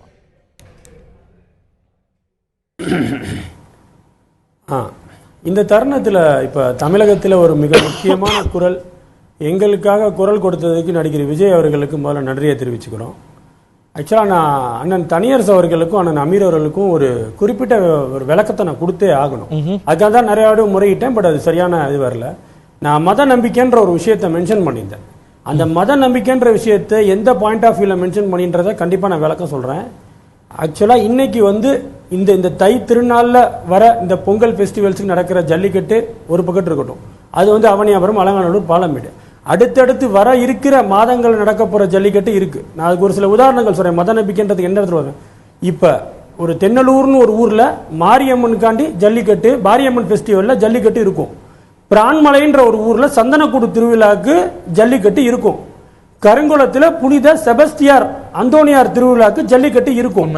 இந்த இடத்தை தான் நான் மத நம்பிக்கைன்னு சொன்னேன். இந்த மத நம்பிக்கைன்னு சொன்னது இந்த 3 இடத்தையும் சேர்த்து தான் இது என் இனத்தின் அடையாளம் அப்படின்றத கொண்டு போனேன். இதை எப்படி நீங்க உச்சநீதிமன்றத்துக்கு கொண்டு போனீங்கன்னு கேட்டீங்க. அதுக்கு ஒரு விளக்கம் சொல்றேன். இந்த ஒரே ஒரு நிமிஷம் ஹரி, ஒரே ஒரு நிமிஷம் ஹரி, ஒரே ஒரு நிமிஷம் அண்ணே, ஒரே ஒரு நிமிஷம். இந்த விளக்கத்தை ஏன் உச்சநீதிமன்றத்துக்கு கொண்டு போனோம் அப்படின்னா, உச்சநீதிமன்றத்தில் கடந்த 10 வருட காலமா நாம சொன்ன விஷயம் என்னன்னா, இது என்னுடைய வீர விளையாட்டு அப்படின்றத மட்டும் தான் கொண்டு போனோம். இந்த இடத்துல நம்மளுக்கு எந்த இடத்துல கேப் கிடைச்சிருக்கு அப்படின்னா, இதுல prevention of cruelty to animals act 1960ல செக்ஷன் 27ல ரிலீஜியஸ் பிராக்டிஸ் ஒன்று இருக்கு. இதை எடுத்து தான் கடந்த வருடம் 2016ஆம் ஆண்டு ஜனவரி 7ஆம் தேதி மத்திய அரசு ஒரு அரசாணையை கொடுத்தாங்க. அந்த அரசாணையில ரொம்ப தெளிவா கொடுத்திருக்காங்க. செக்ஷன் 27ல ரிலீஜியஸ் பிராக்டிஸ்க்கு என்னோட காளைகளை பயன்படுத்திக்கிறேன்னு சொல்லி தான் அரசாணையை கொடுத்தாங்க. சோ அந்த இடத்துல தான் நமக்கு ட்ரம்ப் கார்டு இருந்துச்சு. அதை எடுத்து தான் நம்ம அப்படியே கொண்டு போனோம். இது நம்மளோட மத சம்பந்தப்பட்ட விஷயம், இன சம்பந்தப்பட்ட விஷயம் அப்படின்னு எடுத்து கொண்டு போனோம். இதுல என்னுடைய முரண்பட்ட கருத்து இருந்துச்சு அப்படின்ற மாதிரி இருந்துச்சுன்னா நீங்க அதை ஏத்துக்காதீங்க. இந்த ஒரு பாயிண்ட் ஆஃப் வியூல தான் நான் இதை சொன்னேன். முதல் விளக்கத்தை நான் முடிச்சிட்டேன். ஹரி, ரெண்டாவது உங்களோட கொஸ்டினுக்கு வரேன். இதோட அடுத்த நகர்வு என்ன அப்படின்னா, நான் இதை first from the beginning debate ஆரம்பிச்சப்பே நான் சொன்னேன். இதுல வந்து மாநில அரசு சார்பா முதல்வர் அவர்கள் இதுவரைக்கும் கோரிக்கை கொடுக்கல. அட்லீஸ்ட் முதல்வராட முடியல அப்படின்னா அமைச்சர்கள் யாராவது இதுக்கு கோரிக்கை கொடுத்துருக்கணும்னு நான் கேட்டிருந்தேன். இதுக்கு முன்னாடி நம்ம ஒரு டிபேட்ல சந்திச்சோம். நான் அப்ப சொன்னேன், அப்ப வந்து அன்னைக்கு வந்து மாண்புமிகு முதல்வர் ஓபிஎஸ் அவர்கள் ஒரு ஸ்டேட்மெண்ட் கொடுத்திருந்தாங்க, ஜல்லிக்கட்டு நடத்ததை உறுதி செய்வோம், எல்லளவும் பின்வாங்க மாட்டோம். அன்னைக்கே நான் அதை சொன்னேன். இன்னைக்கு இந்த முதல்வர் சொன்ன வார்த்தையோட தாக்கம் கண்டிப்பா வரப்போற நாட்கள் ரொம்ப சிவியரா இருக்கும் அப்படின்னு நான் சொன்னேன். அதுக்கும் தனியார் சொன்னாங்க, இன்னைக்கு வந்து இளைஞர்கள் கொந்தளிச்சு போகட்டும், அதுக்கப்புறமேட்டு கண்டிப்பா அரசு கட்டுப்படுத்தும் அப்படின்றாங்க. அண்ணே, இன்னைக்கு அறவழி போராட்டம் இருந்தது, நாளைக்கு சட்ட ஒழுங்கு பிரச்சனையா மாறிடுச்சுன்னா எப்படி இதை சமாளிக்க போறீங்க? இது சமாளிக்க முடியாத ஒரு சிச்சுவேஷனுக்கு இன்னைக்கே வந்துகிட்டு இருக்கு. இன்னைக்கு ஒரு பையன் திருச்சியில மண்ணெண்ணெய் ஊத்தி கொளுத்தி இருக்கிறான். தொடர்ந்து காவல்துறை வந்து அவங்களோட பணியை செய்யணும் அப்படிங்கிறதுக்காண்டி வந்து போராட்ட காலத்தில் இருக்கிறவங்கள லத்தீர் சார்ஜ் பண்றாங்க. இதெல்லாம் ஒரு அளவுக்கு தான் இந்த அறவாளி போராட்டம் நிற்கும். இந்த போராட்டம் நாளைக்கு தொடர்ந்துச்சுன்னா கண்டிப்பா இது வந்து ஒரு பெரிய ஒரு தாக்கத்தை தமிழ்நாட்டில் உண்டாக்கிரும். அந்த இடத்துக்கு போயிடக்கூடாது அப்படின்றதுக்கு தான் அரியவர்கள் கூட சொன்னாரு, அட்லீஸ்ட் ஒரு அட்ரஸ் பண்ணுங்க, எங்கெங்கெல்லாம் போராட்டம் நடத்துறாங்களோ அவங்களுக்கு ஒரு அட்ரஸ் பண்ணுங்க அப்படின்னு சொல்லி சொன்னாரு. ஹரி, இதோட அடுத்த நகர்வு என்ன அப்படின்னா, போராட்ட காலத்தில் இருக்கவங்க எல்லாத்துக்குமே ரொம்ப நல்லா தெரியும், உச்சநீதிமன்றத்தில் வழக்கு இருக்கு, மத்திய அரசால இதுக்கு இப்ப உடனடியாக சட்டம் இயற்ற முடியாதுன்னு. ஆனா அவங்களோட இன்னொரு பாயிண்ட் என்ன அப்படின்னா, காட்சிப்படுத்தக்கூடாத விலங்குகள் பட்டியலிருந்து காளைகளை நீக்கி விடுங்களேன், நம்மளுக்கு ஒரு ஈஸியான வழியா போயிடும், அதை செஞ்சு கொடுங்கன்ற ஒரு பாயிண்ட் எந்திரிச்சிருக்கு. அந்த பாயிண்ட் தான் அவங்க திரும்ப திரும்ப இன்னைக்கு நீங்க பாத்தீங்கன்னா நிறைய ப்ரொடெஸ்ட்ல அதை எடுத்தாங்க. காட்சிப்படுத்தக்கூடாத விலங்குகள் பட்டியலிருந்து எங்களுக்கு காளைகளாவது நீக்கி உத்தரவாதம் கொடுங்க, உத்தரவாதம் கொடுத்து ஆட்டோமேட்டிக்கா எங்களுக்கு கோர்ட்ல தீர்ப்பு கிடைச்சிரும்ல, நாங்க நடத்திடுவோன்ற ஒரு நம்பிக்கையில இருக்காங்க. சோ அடுத்த நகர்வு மாநில அரசு மத்திய அரசு சொல்லி காட்சிப்படுத்தக்கூடாத விலங்குகள் பட்டியலிருந்து காளைகளை நீக்கிறதுக்கு நடவடிக்கை எடுங்க. அதுக்கு நீங்க அட்டார்னி ஜெனரல் ஒப்புதல் வாங்க போறீங்க, கேபினெட் கூட்ட போறீங்க, சட்ட அமைச்சருக்கு கொண்டு போய் நீங்க அனிமல் வெல்ஃபேர் போர்டு ஒப்பீனியன் வாங்கி காட்சிப்படுத்தக்கூட விலங்குகள் பட்டியலிருந்து காளைகள் நீக்குங்க. அதுக்கு மாநில அரசு மத்திய அரசுக்கு அழுத்தம் கொடுங்க. ஓபிஎஸ் போய் பிரதம மந்திரியை சந்திங்க, அதுக்கு அழுத்தம் கொடுத்து நாளைக்கு இந்த நடவடிக்கை எடுத்து கொடுங்க. முக்கியமான கருத்துக்கள் போராட்டத்துக்கு அது ஒரு பெரிய வெற்றியா நாங்கள் எடுத்துக்கிறோம். பேசி வாயிலாக பாட்டாளி மக்கள் கட்சியுடைய இளைஞரணி தலைவரும் முன்னாள் மத்திய அமைச்சருமான டாக்டர் அன்புமணி ராமதாஸ் அவர்கள் தொலைபேசி வாயிலாக இணைந்திருக்கிறார். ஒரு தன்னெழுச்சியோடு இளைஞர்கள், யுவதிகள், ஆண்கள், பெண்கள் அப்படின்னு தமிழகம் முழுவதும் போராடி வராங்க. போராட்டத்தில் ஈடுபட்டிருக்கிறவங்களுக்கும் அரசுக்கும் உங்களுடைய வேண்டுகோள், கருத்து என்ன டாக்டர்? முதலில் இந்த மாணவர்கள் மற்றும் இளைஞர்கள் செய்கின்ற போராட்டம், அதாவது இது வரவேற்க உள்ள போராட்டம் இது. ஏன்னா இதைத்தான் நாங்க எதிர்பார்த்துட்டு இருக்கோம். மக்களாக அவர்கள் வெளியில வந்து போராடணும். இவ்வளவு காலமாக அரசியல் கட்சிகள் தான் போராடிட்டு இருக்காங்க. இந்த கட்சி இங்க அங்க, அவங்க அப்புறம் செய்திகள் வரும், செய்தித்தாளில் விளம்பரம் வரும், அவ்வளவுதான். ஆனா இது முதல் முறையாக நீண்ட காலத்துக்கு பிறகு, ஒரு காலத்துல இந்திய எதிர்ப்பு, அப்புறம் பிறகு இலங்கை தமிழர்களுக்காக வெளியில வந்த மாணவர்கள் இப்பொழுது தமிழ்நாட்டுள்ள அனைத்து மாணவர்களும் வெளியில வந்துட்டு இருக்காங்க. இன்னும் நாளையில இருந்து இன்னும் அதிகமா வெளியில வருவாங்க. இதுதான் மக்கள் போராட்டம். இதுதான் எதிர்பார்க்கிறேன். இப்போ சைனாவில் தினமன் ஸ்கொயர் நடந்தது, அரப் ஸ்பிரிங் ரெவல்யூஷன் சொல்லிட்டு இந்த துனிசியா, லிபியா, ஈஜிப்ட் நடந்தது. ஏன் டெல்லியில இந்த ஊழலுக்கு எதிரான அண்ணாசாரை போராட்டம். ஆக இது ரொம்ப மகிழ்ச்சி, எனக்கு ரொம்ப மகிழ்ச்சியா இருக்கு. நாங்கெல்லாம் கலந்து கொள்ள முடியல, அரசியல் கட்சிகள் வேண்டாம்னு சொல்லிட்டு இருக்காங்க, அது நல்லது. ஆனா இது இந்த உணர்வுகளை அரசாங்கம் புரிஞ்சுக்கணும், மாநில அரசும் சரி மத்திய அரசும் புரிஞ்சுக்கணும். ஏன்னா இது தமிழ்நாட்டினுடைய அடையாளம். ஒரு அடையாளத்தை அப்படியே அழிக்க முடியாது. 5000 ஆண்டுகளாக கடைபிடித்த ஒரு அடையாளம் அது. இப்போ நான் சொல்றது உதாரணம் நான் சொல்றேன். விநாயகர் சதுர்த்தி எடுத்துக்கங்களேன். இந்தியா முழுவதும் கொண்டாடுறாங்க. ஒரு காலத்துல விநாயகர் சதுர்த்தினா பிள்ளையார களிமண்ல பிடிச்சு அதை பறிச்சு அப்புறம் கரைப்பாங்க. நான் சின்ன வயசுல நான் கிணத்துல கரைப்பேன், நான் இல்ல குளத்துல கரைப்பேன் அந்த பிள்ளையார், களிமண் பிள்ளையார். இப்ப என்னன்னா பிளாஸ்டர் ஆஃப் பாரிஸ்ல செய்யறாங்க, பிளாஸ்டிக்ல. இப்ப அது கரைச்சுன்னா அது கரையாது. அதுக்கு சுற்றுச்சூழல் மாசு ஏற்படுது. இப்ப சுப்ரீம் கோர்ட் என்ன சொல்லணும்? விநாயகர் சதுர்த்தி சுற்றுச்சூழல் மாசுபடுது, அதனால நாங்க தடை பண்ணிடணும் சொல்ல முடியுமா? நிச்சயமா முடியாது. அதுக்கு ஒரு வழி கண்டுபிடிச்சிட்டு பிளாஸ்டிக்ல செய்யக்கூடாது, கரைக்கூடாதுல அந்த ரூல்ஸ் ரெகுலேஷன் எல்லாம் ஃபாலோ பண்ணணும்னு சொல்லி நடத்தி வர்றாங்க. அதே போன்றுதான் ஜல்லிக்கட்டும். இது 5000 ஆண்டு காலமாக கடைபிடித்த நம்மளுடைய கலாச்சாரம். தமிழ்நாடுனா ஜல்லிக்கட்டு தான். இதை இது துன்புறுத்துறாங்க. ஏதோ பிரச்சனை இருந்ததுன்னா அந்த பிரச்சனை நீக்கிட்டு நடத்துங்க. அதுக்கு எவ்வளவு செய்யலாம். இது ஒரு பெரிய பிரச்சனையே கிடையாது. இது ஒரு அடையாளத்தையே அழிக்கிறது. 5000 ஆண்டுகள் அடையாளத்தை அழிக்கிறது ஏற்றுக்கொள்ள முடியாது ஒன்று. அதனாலதான் இன்னைக்கு அடையாளத்துக்காக இந்த இளைஞர்கள் வெளியில வந்திருக்கிறது ரொம்ப சந்தோஷம். ஆனா இன்னைக்கு மெரினா பீச்ல தானாக முன் வந்த இளைஞர்கள் அவங்கள அடக்குமுறை செஞ்சுட்டு இருக்கிறது கண்டிக்கத்தக்கது. காவல்துறையை கையாளுகின்ற விதம் சரியில்லை. அவங்க மின்சாரத்தை துண்டிச்சுட்டு அங்க அலங்காநல்லூர்ல அங்க சிறைப்பிடிச்சு அவங்களை அடிச்சு துன்புறுத்தி எல்லாம் மிக மோசமான ஒரு விளைவில் வரும். அதனால இதுல அரசியலற்ற களத்துல இறங்குற மாணவர்களுக்கு என்னுடைய முழு பாராட்டு. மக்கள் என்னைக்கு வெளியில வராங்களோ அன்னைக்குதான் மாற்றம் நடக்கும். ஏன்னா இந்த 50 வருஷத்துல இந்த 2 பேரும் சேர்ந்து மக்களை கையேந்துகின்ற பிச்சைக்காரராக டாஸ்மாக் கிடைச்சி கொடுத்துட்டு குடிகாரனாக்கி மாத்திட்டு தன்மானம் சுயமரியாதை என்ன இறக்க வச்சுக்கிட்டு இப்படியேதான் இருக்கணும். எதுவும் கேள்வி கேட்க கூடாது. இதுதான் கிடைக்கணும். எலெக்ஷன் வந்தா காசு கொடுக்கணும். இந்த முறைதான் உலக காலமா இந்த இப்படி நடந்தது. மக்கள் வெளியில வரது ரொம்ப மகிழ்ச்சி. நன்றி டாக்டர் அன்புமணி, உங்களுடைய கருத்துக்களை பகிர்ந்து கொண்டதற்கு. நான் திரு அமீர் அவர்கள்ட்ட இந்த கேள்வியை முன்வைக்க விரும்புகிறேன். இன்னைக்கு இந்த ஒரு எழுச்சி பெருகிட்டு இருக்கு, குறையலை அப்படின்னு தான் நம்ம புரிஞ்சுக்கிறோம். இது அடுத்த கட்டமாக அது எப்படி எடுத்துப்படும் நினைக்கிறீங்க? மத்திய மாநில அரசுகள் உணரணுங்கிறத தாண்டி நிச்சயமா உச்ச நீதிமன்றமும் உணரணும். எஸ் மிஸ்டர் ராஜேஷ், ரொம்ப அமீர் அவர்கிட்ட போயிட்டு உங்கள்கிட்ட வரணும்னு நினைக்கிறேன். ஒரு முக்கியமான பதிவு, ஒரு முக்கியமான பதிவு, அமீர் கிட்ட போறதுக்கு முன்னாடி ஒரு முக்கியமான பதிவு. ஹரி ஒன்றும் இல்லை, நேற்று வந்து அரியலூரில் பாக்கியநாதபுரத்தை சேர்ந்த பங்கிராஜ் என்பவர், அவர் 2 காளைகள் வளர்த்து வந்துட்டு இருக்காரு. நேற்று அவர் திருமலைப்பாடின்ற இடத்துக்கு ஜல்லிக்கட்டில் தன்னோட காளைகளை விட போகிறப்ப அவருக்கும் போலீஸ்காரர்களுக்கும் ஏற்பட்ட தகராறில் அவர் வீட்டில் வந்து மனமுடைஞ்சு இருந்து இன்று சாயந்தரம் மாரடைப்பால் காலமடைஞ்சிட்டாரு. ஜல்லிக்கட்டுக்காண்டி இறந்த முதல் இழப்பு. இதுக்கு மாநில அரசு என்ன பதில் சொல்ல போகுது? முதல் இழப்பு. இப்போ எனக்கு மெசேஜ் வந்த வச்சு தான் இப்போ நான் இது முக்கியமான பதிவுன்னு உங்களுக்கு இந்த பதிவை சொல்கிறேன். எந்த ஊரில் அவருடைய பேர் மீண்டும் சொல்லுங்க ராஜேஷ். அரியலூர் மாவட்டம் பாக்கியநாதபுரத்தில் அவரோட பேர் பங்கிராஜ், வயசு 45. அவர் 2 ஜல்லிக்கட்டு காளைகள் வளர்த்துட்டு வந்துட்டு இருக்கிறாரு. நேற்று அவரோட காளைகளை ஜல்லிக்கட்டுல கொண்டு போய் விட போறப்ப அவர்களுக்கும் போலீஸ்காரருக்கும் ஆன தகராறுல அதை மனம் முடிஞ்சு இன்னைக்கு பூரா வீட்டில் அவங்க வைஃப் பிள்ளைங்கள்ட்ட புலம்பிட்டு இருந்திருக்காரு. இன்னைக்கு சாயந்தரம் மனம் முடிஞ்சு அந்த ஒரு அதிர்ச்சியில மாரடைப்புல இறந்து விட்டார். 20 வருட காலமாக ஜல்லிக்கட்டு காளைகளை வந்துகிட்டு இருக்காரு. ரொம்ப ஒரு வருத்தம் அளிக்கிற ஒரு பதிவு தான். முதல் இழப்பு கடைசி இழப்பாகவும் இருக்கட்டும், அதுதான் எல்லாருடைய எண்ணமும். இதை எண்ணிக்கை பெருக வேண்டாம், பெருகக்கூடாது. திரு அமீர், உங்களுடைய கருத்துக்கள். இது அரசுகள் அடுத்து என்ன செய்யணும்? உச்ச நீதிமன்றத்துடைய மனங்களை இதை நிச்சயம் கரைக்குமா? இந்த ஒரு இறப்பும் இந்த உணர்வுகள் மேலோங்குவதும் அதுதான் நம்ம முன்னாடி இருக்கக்கூடிய $1 மில்லியன் கேள்வி. போராட்டத்தில் இருக்கிறவங்களுக்கும் அரசுகளுக்கும் உங்களுடைய வேண்டுகோள் என்ன திரு அமீர்? நான் அது நிச்சயமாக அரசு என்ன செய்யணுன்றதை நான் சொல்கிறேன். அதுக்கு முன்னால் ஒரு 2-3 சிறு பதிவுகளை மட்டும் சொல்லிடுறேன். எஸ். ஒரு தமிழனா தன்னையும் தன்னுடைய மக்களையும் எதிர்காலத்தை உணர்ந்து நடிகர் விஜய் அவர்கள் வந்து ஜல்லிக்கட்டுக்கு ஆதரவு கொடுத்துருக்கதை நான் வரவேற்கிறேன். ஐயா, தனியரசு சொன்னது போல் இந்த அரசு முழுமையாக இந்த போராட்டத்துக்கு வந்து ஆதரவு கொடுத்துருச்சு அப்படின்னு நீங்கள் சொல்லிட வேணாம்.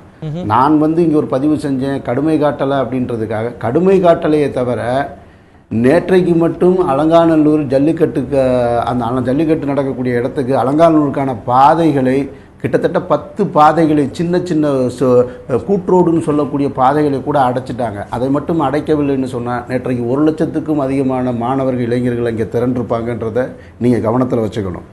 ஐயா புகழேந்தி ஐயா சொல்லும் பொழுது ஹரிசார் கேட்ட கேள்விக்கு நீங்களும் உங்களுடைய ஆட்சி காலத்தில் அமீர் சீமானை கைது செய்யலையா அப்படின்னு சொல்லும்போது நானும் சீமானும் அன்றைக்கு கைது செய்யப்பட்டோம் ஈழத்தமிழர் பிரச்சனைக்காக. ஆனால் அன்றைக்கு வந்து நாங்கள் எதை தவறாகவே எடுத்துக்கலை. ஆனால் நீங்கள் ஐயா அதை ரொம்ப கொச்சப்படுத்திட்டீங்க. அன்னைக்கு சீமான் வந்து ஏதோ ஒரு அரசியல் நோக்கத்துக்காக யாருடைய பின்னாலேன்னு சொல்லிட்டு அன்னைக்கு அந்த போராட்டத்தில் கலந்திருக்கும் பொழுது சீமான் அவர்கள் வெறும் சாதாரண இயக்குனர் தான். அதை நான் உங்களுக்கு நினைவுபடுத்த விரும்புகிறேன். அதுக்கு பின்னாடி இப்போ இந்த கடந்த 3 வருடங்களாகவே நீங்கள் இன்றைக்கி நான் மாணவர்கள்ட்ட பேசுனதுலேருந்து தெரிஞ்சுக்கிட்டது என்னென்னா, கடந்த 3 வருடங்களாகவே இந்த ஜல்லிக்கட்டு யாருடைய காலத்தில் வந்து தடை செய்யப்பட்டது, யார் பீட்டா அமைப்புக்குள்ளே கொண்டு வந்ததுக்கு எந்த கட்சி உதவி செஞ்சது, அதிமுகவுடைய பங்கு என்ன, காங்கிரஸுடைய பங்கு என்ன, திமுகவுடைய பங்கு என்னன்னு மாற்றி மாற்றி மாற்றி மாற்றி தொலைக்காட்சி ஊடகங்களில் நீங்கள் ஒவ்வொரு கட்சிகளும் மாற்றி மாற்றி குற்றம் சொல்லிக்கிட்டு இதையெல்லாம் பார்த்து சலிச்சிட்டாங்க இந்த இளைஞர்களும் மாணவர்களும். அதை நீங்கள் நல்லா தெளிவாக புரிஞ்சுக்கோங்க. ஏன்னா காரணம் என்னன்னு சொன்னால், நான் ஏன் இதை திரும்ப திரும்ப இன்றைக்கி உங்ககிட்ட முன் வைக்கிறேன்னா, நான் இந்த தேசம் முழுவதும் இந்த நாடு முழுவதும் தன்னெழுச்சியாக நான் போராட்டத்தை நடத்திக்கிட்டு இருக்கேன். இன்றைக்கு காலையிலிருந்து இந்த அமைச்சர்கள் அனைவருமே எம்ஜிஆருடைய 100ஆண்டு விழாவில் இருக்காங்களே, அப்போ நாங்கள் அவர்களுக்கு கண்ணுக்கு தெரியலையான்னு கேட்குறாங்க. எம்ஜிஆர் அவர்களுக்கு, மறைந்த எம்ஜிஆர் அவர்களுக்கு தமிழகத்திலேயே எந்த அரசியல்வாதிக்கும் கிடைக்காத ஒரு மரியாதை கிடைச்சிருக்கு. அவர் மறைந்து 25 ஆண்டுகளை கடந்ததுக்கு பின்னால் இன்றைக்கும் இருக்க இளைஞன் நினைவு வச்சிருக்கான். ஆனால் அவர் மேலேயே ஒரு வெறுப்பை ஏற்படுத்துகிற அளவுக்கு இன்றைக்கி நடக்குது. எம்ஜிஆர் 100ஆண்டு விழா கொண்டாடணும் என்பதில் மாற்று கருத்து இருக்க முடியாது. அது நம்ம கொண்டாடுவோம், அது இன்னும் தள்ளி கூட வச்சிருக்கலாம். இன்னைக்கு நான் பட்டினி போராட்டம் விடிய விடிய நான் உண்ணாவிரதமாக இருக்கேன். வெளியில் நல்லா கவனிக்கணும், அலங்காநல்லூரில் படுத்திருந்தவன் எவனும் அந்த ஊர்க்காரன் கிடையாது, வெளியூர்காரன். நேற்று காலையில் இது முக்கியமானது ஹரிசார், நீங்கள் கவனிங்க. நேற்று காலையில் நான் அந்த அலங்காநல்லூருக்கு போகும் பொழுது 2 குரூப்பாக விலகி இருக்காங்க. இந்த பக்கம் ஊர்க்காரங்க, பாரம்பரியமாக ஜல்லிக்கட்டு நடத்துகிறவங்க, இன்னொரு பக்கம் வெளியூர்லேருந்து கிளம்பி வந்த மாணவ இளைஞர்கள். நான் போகும் பொழுது அமைதி பேரணி நடத்துவோம், வேறு வழி இல்லைன்னு சொல்லி ஊர்க்காரங்க சொல்கிறாங்க. எந்த பேரணியும் நடத்த முடியாது, எங்களுக்கு ஜல்லிக்கட்டு நடந்தே தீரணும்னு சொல்லி வெளியூர்லேருந்து வந்த இளைஞர்கள் மாணவர்கள் சொல்கிறாங்க. அப்போ ஊர்க்காரங்க வந்து எங்கிட்ட சொல்கிறாங்க, தம்பியெல்லாம் நீங்கள் வந்து சொல்லிட்டு போயிடுவீங்கப்பா, நாங்கள் நாளைக்கு இங்கே இருக்கணும், ஏதாவது கலவரம்னா நாங்கள் தான் காவல்துறையை சந்திக்கணும், எங்களுக்கு பிரச்சனைகள்லாம் வரும்னு சொல்லிட்டு. அப்போ அவன் கேட்டான், அங்கே ஒரு மாணவர் கேட்குறான், இது உங்கள் ஊர் பிரச்சனை கிடையாதுங்க, இது எங்கள் நாட்டு பிரச்சனை, தமிழ் இனத்தோட பிரச்சனை, அதனால நீங்கள் புரிஞ்சுக்கங்கன்னு அவன் எத்தி வைக்கிறான். காலையில் கோபமாக இருந்த ஊர்க்காரங்க அந்த இளைஞர்கள் மேலே அன்று மாலை அவர்கள் இருந்த உறுதியை பார்த்துட்டு என்ன நடந்துருச்சு தெரியுங்களா? மாலையில் அவங்களே சோறு சமைச்சு கொடுக்குறாங்க, அவங்களே அதுக்கப்புறம் தண்ணி கொண்டு வந்து கொடுக்க, உணவுகளை கொண்டு வந்து கொடுக்கறது. அப்போ தான் அதை கொடுக்க தடுத்த காவல்துறைக்கும் அவங்களுக்கும் முரண்பாடு வருது. அப்போ கிராமத்திய பெண்கள், எங்களுடைய மண்ணை சார்ந்த பெண்கள் எப்பொழுதுமே இரக்க சிந்தனையோடு இருக்கிறவங்களாம் மாற்று கருத்து இருக்க முடியாது. அதனால தான் வெளியூர்லேருந்து வந்த அந்த பெண்களுக்கு பாதுகாப்பாக தங்களுடைய இல்லங்களில் இருக்கிற பெண்கள்லாம் வந்து கிராமத்து பெண்கள் துணைக்கு வந்து அங்கே இருந்துட்டு விடிய விடிய அந்த போராட்டத்தை நடத்துகிறாங்க. அப்போ காலையில் 6 மணிக்கு போராட்டம் முக்கிரம் எடுக்குதுன்னு சொன்ன உடனேயே அவர்களை கைது செய்ய இன்னொரு இடத்துக்கு கொண்டு போன உடனே இப்போ உள்ளுக்குள்ளே இருந்த அத்தனை பெண்களும் ஆண்களும் ஒட்டுமொத்தமாக தெருவுக்கு வந்து உட்கார்ந்து மாணவர்களை விடுதலை செய்யணும்னு ஒருத்தரை ஒருத்தர் கடந்த 2 நாட்களில் ஒருத்தர் எப்படி உறவாகிக்கிட்டாங்கன்றதை நீங்கள் பார்க்கணும். இன்றைக்கி காலையில் நான் அலங்காநல்லூருக்கு போகும் பொழுது அப்போ அக்கம் பக்கத்தில் இருக்கிற அத்தனை கிராமத்து மக்களும் அந்த ஊரை வர்றாங்க. இன்னைக்கும் எல்லா பாதைகளையும் மறைக்கப்படுது. அதனால முழுவதுமாக இந்த அரசு வந்து இந்த போராட்டத்தை நடத்த அனுமதிச்சிருச்சுன்னு நம்ம எடுத்துக்கவே முடியாது. அதனால தயவு செஞ்சு ஐயா புகழேந்தியாவுக்கும் சொல்றேன், இப்ப கூட பேசும்போது மரியாதைக்குரிய அன்புமணி ராமதாஸ் அவர்கள் சொன்னாங்க, அவர்களுக்கும் சொல்றேன், அதிமுகவுக்கும் சொல்றேன், நீங்கள் கடந்த காலங்களைப் போல சும்மா ஒருவரை ஒருவர் மாற்றி மாற்றி குற்றம் சொல்லிக்கிட்டே இருக்காதீங்க. இந்த அரசியலை இளைஞர்கள் மாணவர்கள் வெறுக்கிறாங்க, அதை நீங்க நல்லா புரிஞ்சுக்கணும். அதனாலதான் இன்றைக்கு போராட்ட காலத்தில் எந்த அரசியல் கட்சியை சார்ந்தவர்களும் அந்த மாணவர்கள் பக்கத்துல, மக்கள் பக்கத்துல நெருங்க முடியல. யாரையாவது ஒருத்தர் உங்களை காட்ட முடியுமா போய் பேசிட்டு வந்தாங்கன்னு சொல்லி?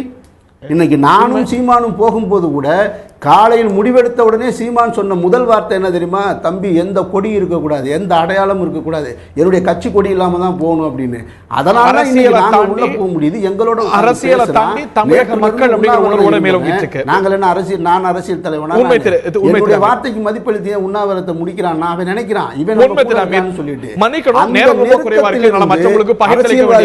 நீங்க விலகிக்கிட்டு இருக்கீங்கன்றதை நீங்க உணரணும்.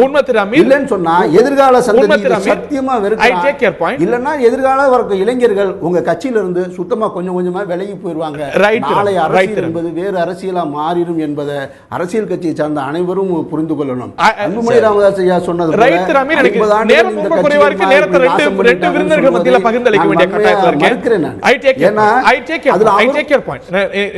குறைவா இருக்கு. மற்ற 2 விருந்தினர்களுடைய கருத்துக்களும் பகிர்ந்து அளிக்க வேண்டிய ஒரு கட்டாயத்தில் இருக்கேன். Thank you very much. மன்னிக்கணும் திரு தனியரசு, உங்களுடைய இறுதியான கருத்து.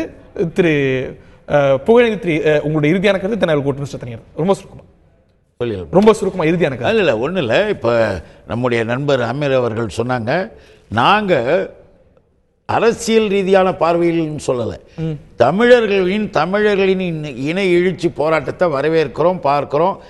எங்களுடைய செயல் தலைவர் புதுக்கல்லூரி மாணவர்களை பார்த்தாரு, மெரினா கல்லூரி மாணவர்கள் பார்த்தாரு. நானே கடலூரில் அவங்க குறிப்பிட்ட அந்த மாணவர்களோடு இணைந்து நானும் முழக்கமிட்டு போராட்டத்தில் கலந்துக்கிட்டேன், விழுப்புரத்தில் கலந்துக்கிட்டாங்க.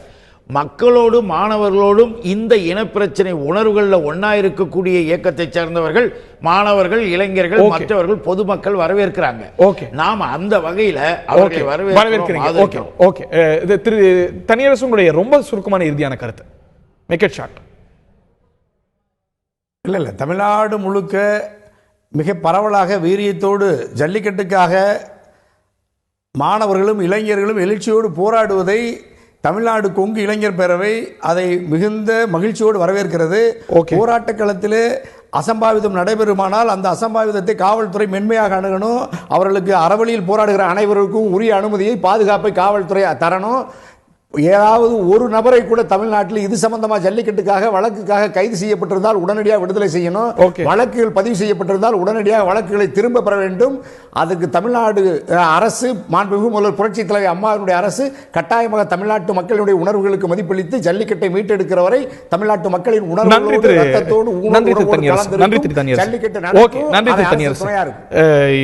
உணர்வுகள் மேலோங்கி ஒரு எழுச்சியை பார்க்க முடியுது.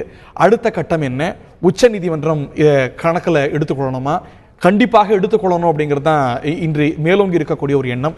நிச்சயமா அதற்கு ஒரு தாக்கம் இருக்கும், இருக்க வேண்டும். அடுத்து என்ன அப்படிங்கிறத நான் முன் இருக்கக்கூடிய கேள்வி. Completely running out of time. நேரம் ஓகே, சரியான முறையில் மரியாதை கொடுக்கணும், விடுதலை செய்யணும். எல்லாருடைய வழக்குகள் இல்லாம, நிபந்தனை இல்லாமல் விடுதலை செய்து அந்த உணர்வுகளை மதிக்கணும்ன்றது எங்களுடைய. ஓகே, இந்த நிகழ்ச்சியில் பங்கு கொண்ட விருந்தினர்கள் அனைவருக்கும், பார்த்த நேயர்களுக்கும் நன்றி. இன்னொரு நிகழ்ச்சியில் சந்திப்போம். வணக்கம்.